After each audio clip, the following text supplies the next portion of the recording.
While I was out on my sabbatical, a lot of really interesting games were released, and one of them is Nine Kings, a roguelike strategy game. Now, this is one of those games that I classify as a dark horse. You'll play a couple of rounds, and then you'll think to yourself that you've got a handle on this game, that it's pretty straightforward, and maybe, if anything, a little bit too easy because you're just that smart. But then you ramp up the difficulty, and you really get into it. You start experimenting with combos, and you realize, oh, wow, okay, this game is actually a lot more engaging than I thought, and oh, yep, there we go, I'm addicted. At least, that was my experience. And I'm going to jump into this today and show you how this game works, and maybe you'll understand why. So let's go ahead and start up a new run. Now, there are a number of different characters you can choose from. Each one of these kings is going to have different units, buildings, and spells at their disposal. I'll play as the King of Nothing this time around because I think it's a very easy one to understand and to follow. Just know that every character plays quite differently. And at the start of every run, you're going to find out which of the different kings you're facing off against. In this case, it's the King of Spells and the King of Nature. That's important because it gives you an idea what kind of cards we're going to get throughout this run to hybridize our deck. But you'll understand what I mean about that in just a bit. Now, welcome to the map where we have a 3x3 grid. This is where I can place down some different buildings or units and then send them off to fight against an enemy. The first thing we have to do is place down a castle. This is the home base. If enemies ever reach this castle, we're going to lose one of our 3 lives, lose all 3, and then the game is going to be over. Now, during every round, we're going to have a number of different cards in our hand. We can play as many cards as we have until we get down to only 2 remaining in the hand. So in this case, I have 3 cards, I can play down 1, and then this round is going to be over, and we're going to engage in our first auto battle. Knowing that's the case, I'd like to get some units on the board, so let's place down some ranged archers, and that's going to have to be good enough. So the round ends, everyone moves into the field, and these units are going to run at each other and start fighting. Not really anything I can do to control this, it's just going to happen. Different units are going to have different behaviors based on what their cards tell them they're going to do. You'll understand how that works. Now, the one thing we can do is launch a boulder from this castle, which I'll do over here, for example. We can also set that to auto, so I don't have to worry about that, but every king has a different effect. I'm going to get another front line unit. Let's say I want to go for the paladin, because I want to have somebody who can protect my archers so they can do a lot of damage. So exactly the same as before, we'll play down 1 card, I'll do it right there, and we run into our next battle. Units are going to face off against each other. Now in this case, from the last battle and this battle, we're fighting off against the Nothing Rebellion. That's another version of the King of Nothing. So that means that when this battle is concluded, we're going to gain a card from the King of Nothing deck.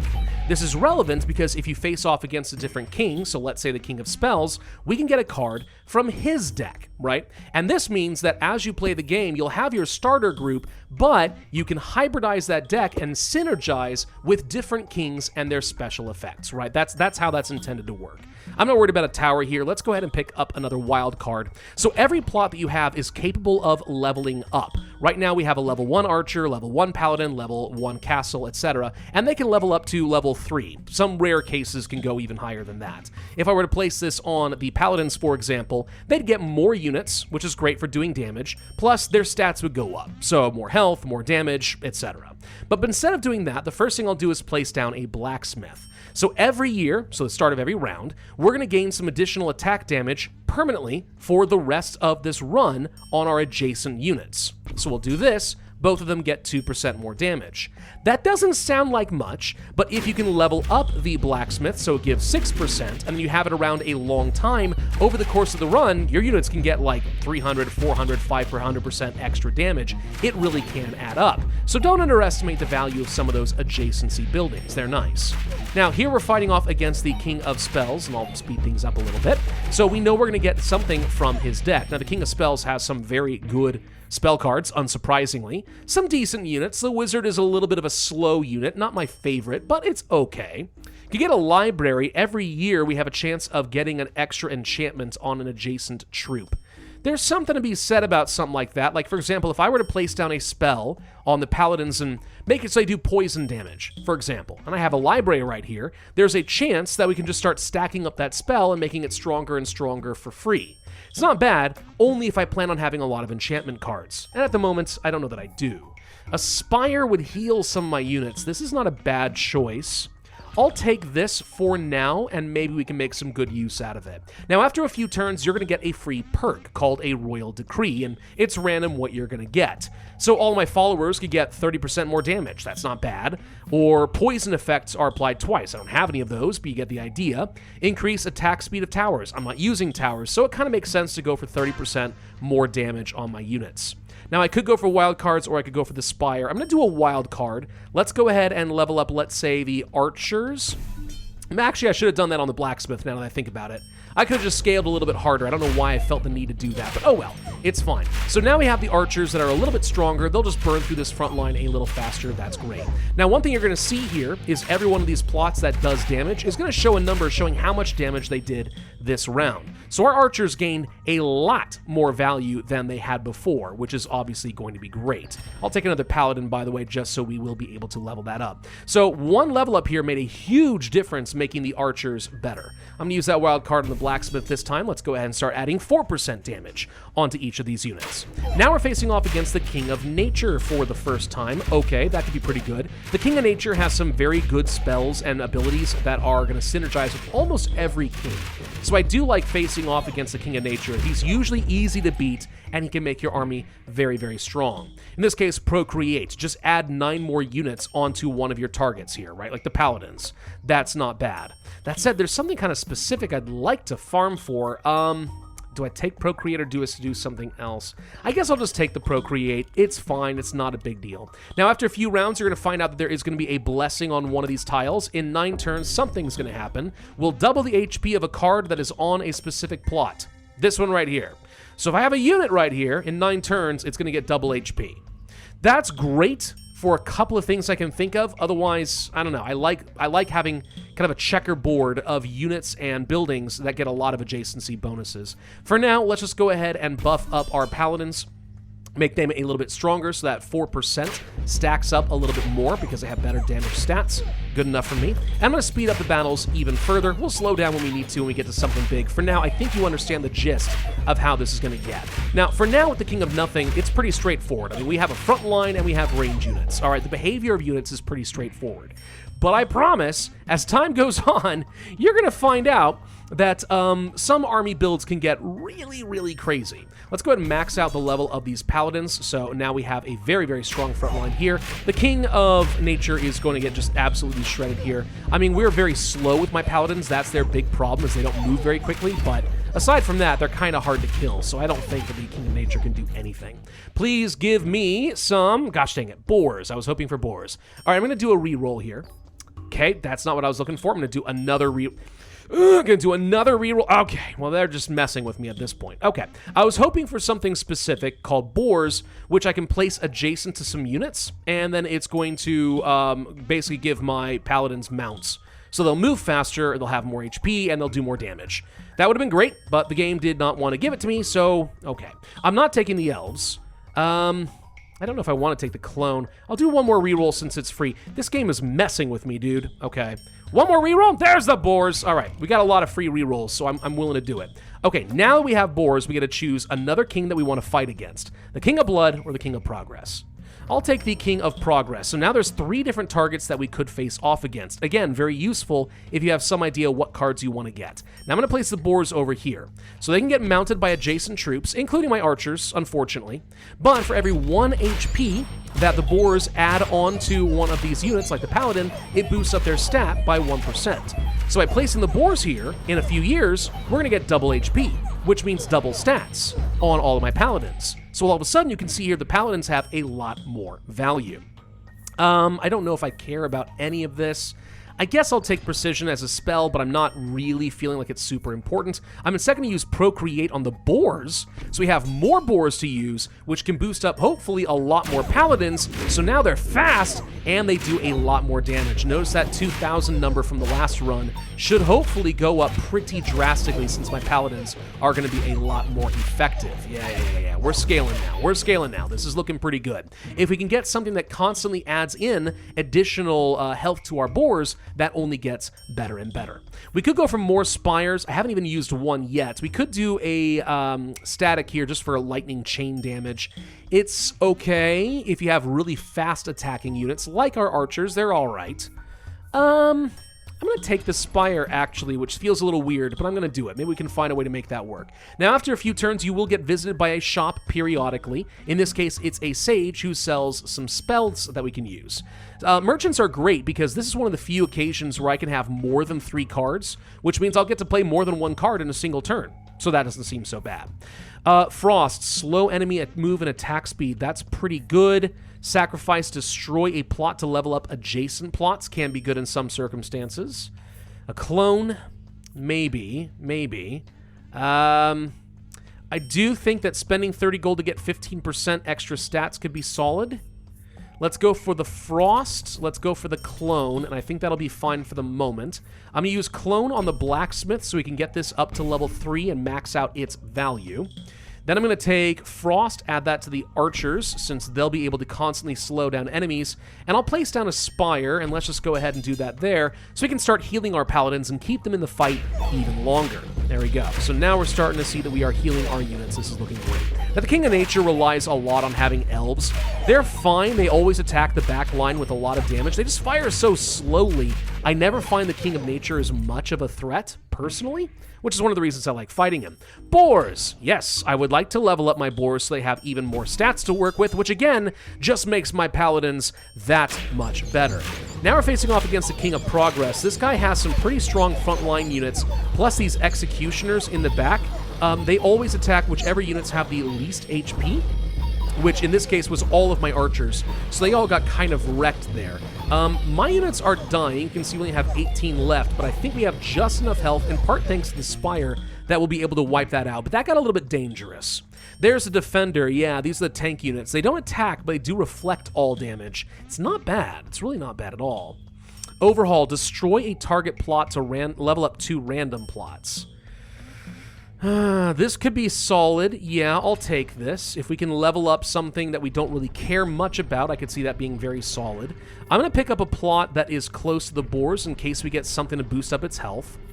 And I'm going to go for another upgrade to the Spire because that really did save our bacon last time around. I'm not worried about it with the King of Nature, but the more we can stack that up, hopefully the better, because our Paladins are going to have a lot of extra HP to work with. And yeah, you can see here the King of Nature is just no threat. No threat at all. Not feeling worried. It's totally fine. All right, so what can we do next? We get an Orchard. Not what I was looking for. Clone again. We could clone the Boars one more time. I think that's actually not a bad call. Let's just go ahead and do that. Clone the Boars, place that down, get them up to max level. Okay. So now we have level 3 Boars and level 3 Paladins. Solid. Hopefully then, that is going to be enough with an upgraded Spire to easily deal with the King of Progress. But obviously, as you would have noticed, every single round, right, the enemies do get a little bit stronger. They have more units in their roster to work with. But yeah, these Paladins are really strong. We are gradually churning through these. The rock even from the castle has added up. That was 3,000 extra damage there. That's not bad. Another overhaul, I just don't see, that's something I want. It's not something I want. We could take the Defender. It's really not a bad unit, honestly. I don't like having more front lines, but I mean, like, it's okay. We can make use of that. Every time an enemy attacks one of our units, they get a stack of poison. Since we have so much health, I could actually see that being pretty solid for us. So we'll pick that up. I'll place down the Defenders. I might even overhaul them and get rid of them, but for now, I don't know. Let's see. Toward the high difficulties, the Defenders are really solid when your enemies start doing lots of damage. You just reflect it back at them, and then they all just, like, instantly die. It's hilarious, and it's very, very effective. King of Spells, in this case, can do a lot of damage if you give them the chance, but if you can burst through to their back line, they fall apart very, very quickly. Shaman.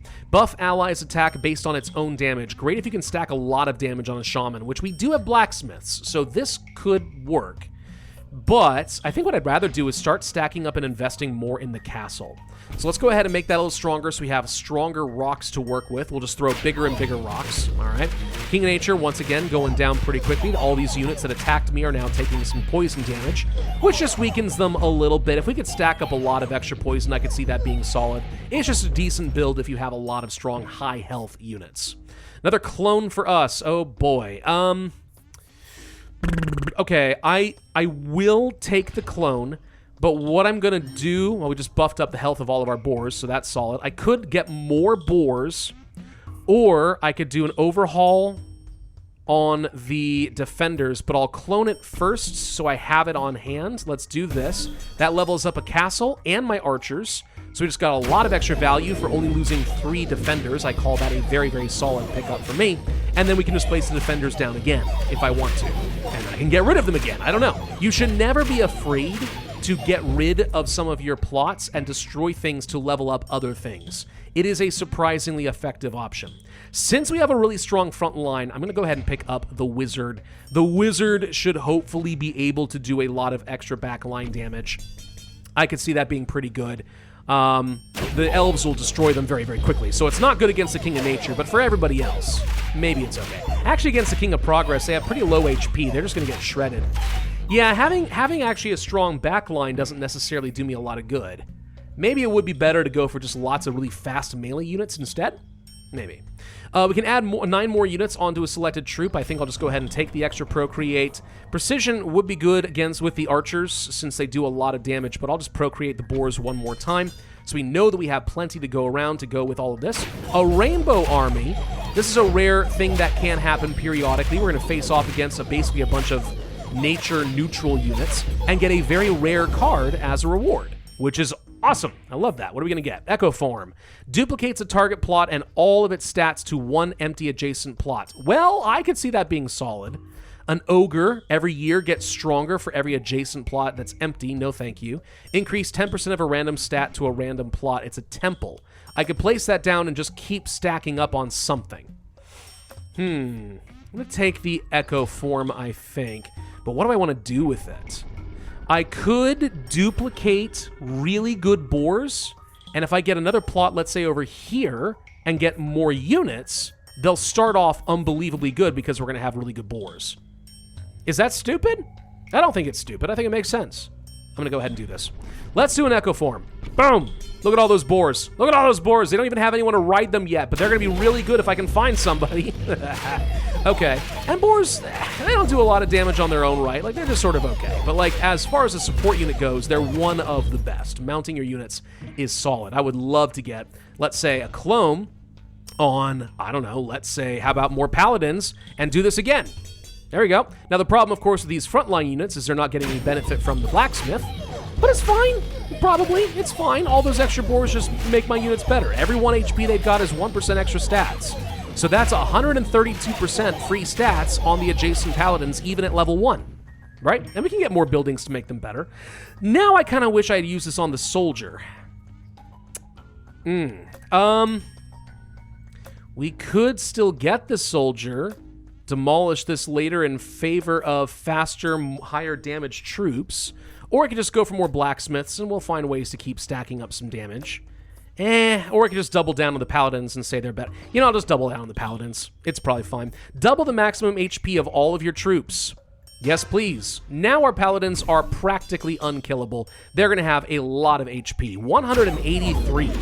Very, very good, and that's before you even add on the 264 from the boars, which again has just boosted up all of my stats on these paladins by another 130%. You see how some of the synergies start to work in this game? Hopefully it's kind of making some sense. At this point, I think I will go ahead and upgrade the Spire one more time. All right, so now our Paladins are healing on top of everything else, which is great. So they have a huge health pool. It's very hard to kill them in the first place. Now it's even harder. And with this much damage, like they're really good damage dealers too. It's not even just being a front line. They're solid.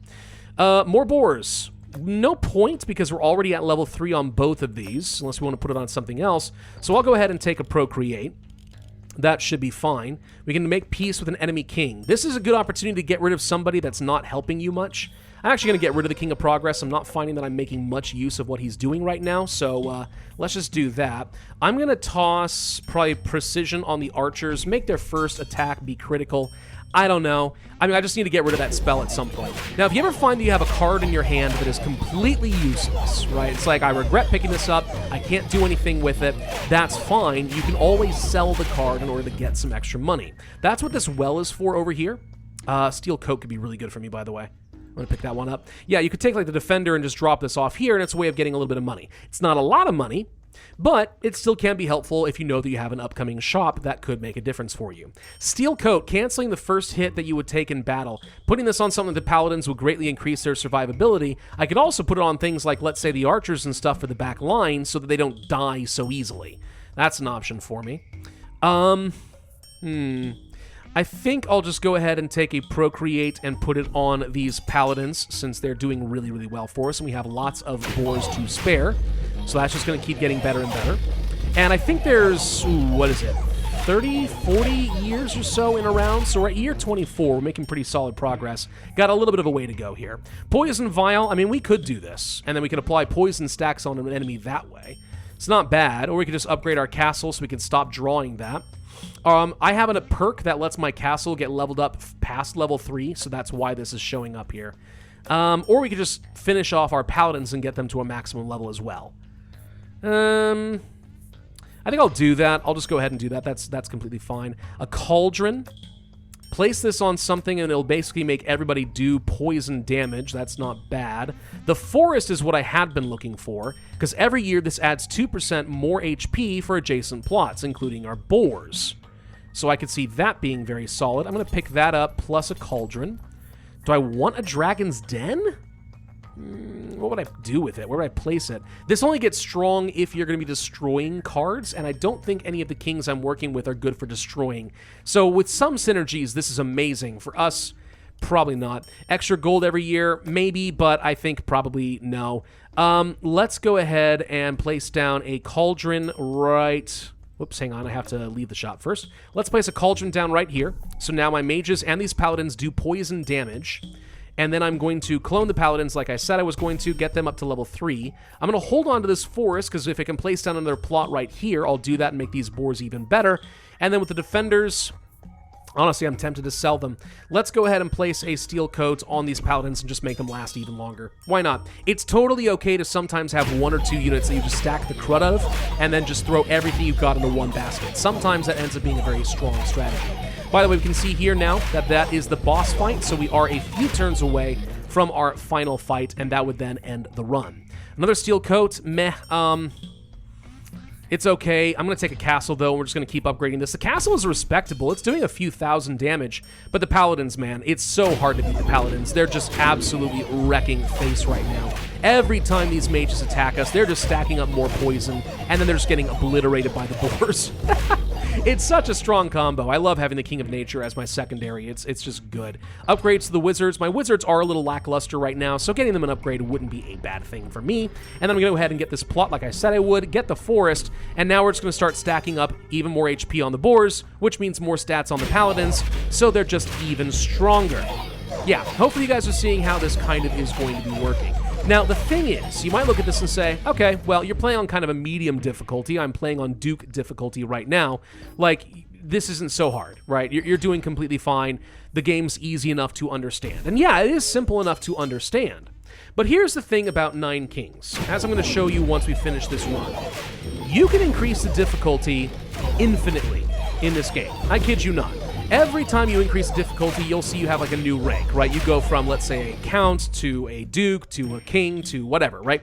So it seems like there's 9 levels of difficulty until you find out then there's King 1, King 2, King 3, and then you finish all of that and you're like King 9-1, King 9-2, etc. And the game gets infinitely harder the longer you play it like that.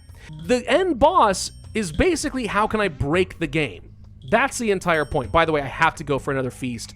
Doubling the HP of all of these boars is just ludicrous. So they have 560 HP. That's 560% more damage on all of my adjacent units. Absolutely nuts. Good God. Yeah, Nine King is interesting in that way. And you can find videos of people online who have, you know, managed to somehow beat like King 9-3. And it's insanely hard, but they find the perfect build that makes it work. It's really impressive when it does work. Let's go ahead and procreate a little bit more. I might as well just keep stacking up what's working. And then we're almost at the boss fight. So pretty much coming to a conclusion here. Again, this is only Duke difficulty. The game does force you to start at like, I don't know, it's like Lord and then Baron and then Count and stuff like that. I do think that's one small problem with the game. Ooh, a farm. That's good. I think that's one small problem with the game because it deceives the player into thinking that the game is going to be really, really easy. And then as the difficulty ramps up, that's when you start feeling engaged with the game. That's when you start realizing that, no, actually, this is going to be kind of tough. So I think some players could give up after the first hour or two playing the game because they think they've already won it and it's not that challenging. But it really is a game that rewards the people who stick with it and play past that point and then realize, holy crap, this game is a puzzle and a half. It's really, really a fun roguelike. And it's so simple. That's one of the reasons I think it works so well. Let's get another castle, by the way. I might as well keep upgrading that. I want to place down a farm because it does add adjacent units, but I don't have any free plots to work with, and I don't see anything to put in this plot. It doesn't do me any good. So let's just upgrade the castle again. It's already doing 12,000 damage. That is respectable. Next round, we face off against the boss, and that'll be bad. Now, believe it or not, this is not even one of the stronger runs that I've had. This seems practically unbeatable. This is nothing compared to what I've managed to pull off in the past, and hopefully I can do that again for you in this video. Let's go for one more castle upgrade. Now that we have the King of Nature leading a final assault, I have to play all of my remaining cards. I'm going to play the castle again. There's nothing here I want to play. I could just get gold.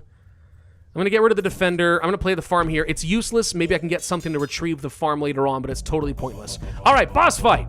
So this is where the King of Nature sends in his champion. And he's going to place down these little auras on the ground, which do a lot of damage to me, and then heal up any of his allies. I can't avoid this. I can't move my units, so it can be very effective, but no, in this case, my paladins are too strong. They erased him. The game is done. My kingdom has thrived. We could go into endless mode. And this is another one of those things where it kind of keeps ramping up the difficulty endlessly, and you see how long you can last and how much you can break the game. But instead, I'm going to go ahead and start another run, and I'll show you how crazy things really can get.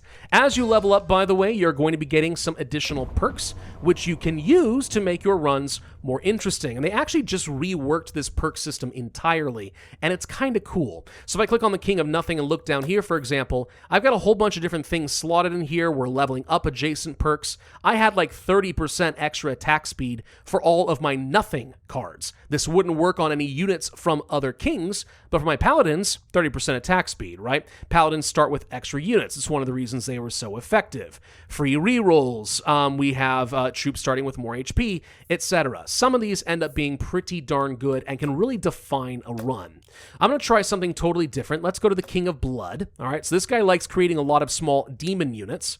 And I'm going to go ahead and play at my maximum difficulty of King 3. I'm not even that far into the game compared to some people. King 3 is pretty tough, though. And what I'm going to do with this King of Blood is I'm specifically going to focus on making my summons extremely strong. Demon altars, very strong summons, more summoned imps. And you'll see why this works in just a minute.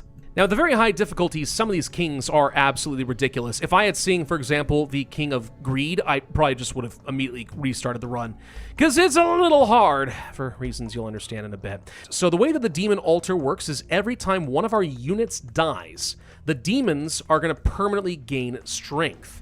So the more small, tiny units we send to their death, the stronger the demons get, and by the end of the run, they become practically godly. Then you pair that up with something like a cemetery, so if an adjacent unit dies in battle, it resurrects as an imp, and then that second imp dies, and you get double value for your demon altars. I guess I might as well just upgrade the demon altar here to get a little bit of extra strength. My imps over here get summoned by our pagoda. And I actually want to turn this off from auto because I did not mean to do that. The pagoda is capable of just summoning some free imps for me. I want to trickle in just enough imps to make sure that they all die. Let's do a reroll here, by the way. I really need to get some imps. There we go. This will work. All right, so with our imps, we now have some enablers going. Let's place you, let's say, I think right here is fine. We have some units. I am not going to summon any more imps from my pagoda than I absolutely have to. Why? Because I want as many of my units as possible to die, so we get more value for our demons. So as long as we have enough units to win this fight as it currently stands, why win more resoundingly? I want them to kill me. I can only get stronger if they kill me. It feels a little counterintuitive, but it works. A sacrifice card, destroy a target plot and level up adjacent plots. Yeah, that could be pretty good for me. I'll place a cemetery down here for now. We might destroy it in order to level up the imps and the demons a little bit further, but that's fine. Case in point, if I want to show you the imps, I can just click back here and, oh look, a little imp. I can do that 17 times with my current pagoda. The more I level up that pagoda, the more imps that I can summon. You get the idea. Forests make my units have more HP. Honestly, not helpful to me. I think maybe getting a clone would be solid for me, so I'll do that. Double the stats of active demon altars. Absolutely. I could see that being very good in the long run. Let's do a clone here first on the cemetery so I don't lose this, because I do want that. Then I'm going to use sacrifice, boosting up my demon altar and my imps, making them just a little bit stronger. But it's actually pretty good for me to have a lot of level 1 units right now, so debatably that's not the best call, but it's fine. We'll make it work. I don't really care about things like the Mangler. I don't care about the Bombers. I just want imps and cemeteries. That's really all that I care about. So let's go ahead and pick up some more imps. I'm going to place you over here, because if I place a cemetery next to it, then whenever these guys die, we just get a whole bunch of free imps running around. Now, unfortunately, the enemy is not doing nearly enough damage. We're killing them too quickly, so I'm not getting as much value for my demons as I really, really want. Let's get an upgrade for our pagoda. We have extra upgrades to our pagoda, so I can get it to like level 8 or something like that. That's going to be very good. Double damage on a plot. Okay, yeah, when I place a cemetery here, that will actually end up being pretty good. Let's do that now. So now whenever our imps die, they're just going to get a little bit better as time goes on. I didn't even notice that I was fighting the King of Nomads. I'm fighting the King of Nomads? I don't remember that being a thing. Huh, well, okay. So, Dragon's Den? We could do this. 20% stronger every time we destroy a plot. But the thing is, I don't actually want anything from other characters. So I'm going to take Frost instead, and we'll save that, and we'll just make the imps a little bit stronger. Blood is one of those rare kings where synergies generally aren't that good for me. King of Nature's one exception, but I don't want any other strong units. All I care about is just having lots of tiny little imps. Everything else works counter to my strategy, so we're going to leave that as it is. Another cemetery. Yes, please. Cemeteries are good. Wage war another king. King of Nothing. Sure, because maybe we can get wild cards and start leveling things up. I am fighting the King of Nomads. My mistake. Let's place down another cemetery here, so now we have a double stacked effect there, so if one dies, I get 2 small imps, who can, again, run around and start killing things. We're doing fine right now for King 3. Whether it's going to stay this way, I can't tell you, but it's doing fine.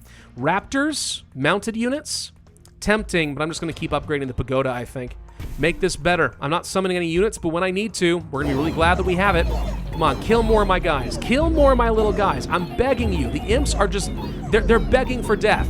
Literally begging for death. Yeah, jumping forward a bit here, you can see how the strategy is kind of shaping up, and I'm not even getting all the cards that I really want, but simply by stacking a whole bunch of imps plus a whole bunch of cemeteries, I don't even have to invoke my powers pretty much ever from the pagoda, and we're just raking in all these stat boosts for the demons, making them stronger and stronger as time goes on. I mean, now this demon altar has a health of 1,000. They're really, really good, and we're not even done yet. More imps? Don't mind if I do. I'll happily place those close to some more cemeteries. Let's also get a plot up here so I can place a blacksmith next to this demon altar. Just start getting a percentage-based improvement, because I might as well make it even stronger. And then when we face off against the boss, no problem at all. And this really just goes to show how one particular synergy here with the Blood King works really, really well. Oh my gosh, summons are 50% stronger? Absolutely. Now, the one problem I have with the King of Blood, honestly, is that this strategy is so darn effective. It's a very monochrome playstyle. I think that mixing and matching all the different kings is pretty fun. That is to say, it's not like I'm doing nothing with all the different kings. It's just, I'm using the King of Nothing's wild card for level ups. I'm using the King of Nature's clone to get more imps and cemeteries online. You know, that kind of a thing. Like, I am using their abilities, but only to make the King of Blood stronger. I'm not mixing and matching any of my units. But it's so dang effective. I think we're in a pretty good spot, and we're almost ready to win on King level 3. Alright, time for a boss fight. Let's go for another wild card, because why the heck not? Play down another pagoda, go for a wild card on a cemetery, procreate probably these guys since I think they get the most value, and our demons should be able to carry us to victory. This time around, I am going to go ahead and start summoning all my free imps. I've got 88 that I can start placing in their back line. Look at this. Look at them go. That's right. Shred those archers. Shred those archers. And he's dead. Oh, as easy as King 3 difficulty of my life. Yeah, King of Blood is good. The King of Blood is very, very strong.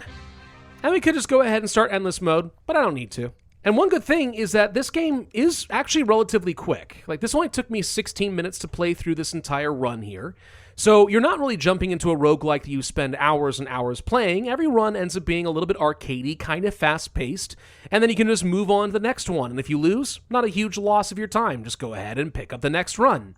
Anyway, now I've unlocked King 4 as a difficulty option, and again, this goes on pretty much infinitely, all the way down from Peasant and Squire up to King 4, 5, 6, 7, 8, 9, then King 9, 1, 9, 2, 9, 3, and so on, until, like, literally you cannot win because the game is just that strong, at least until you figure out a crazy combo and you make the impossible possible. So that's 9 Kings in a nutshell, a surprisingly enthralling roguelike, and I've really enjoyed playing it so far. It's easy enough to understand and to get into at first, but as you play it, you start uncovering a strategic depth that you really would not expect, with hundreds of different combinations to try as you take on harder and harder difficulty levels. And this game's not even technically done yet. This is an early access phase. The 9th King has yet to be revealed, and I'm looking forward to seeing what that's going to be. Thank you all very much for watching. I do hope you enjoyed this video and found it informative and entertaining in some way. If so, I would ask that you hit that like button, leave a comment, subscribe, make sure you hit that notify bell, and I will see you guys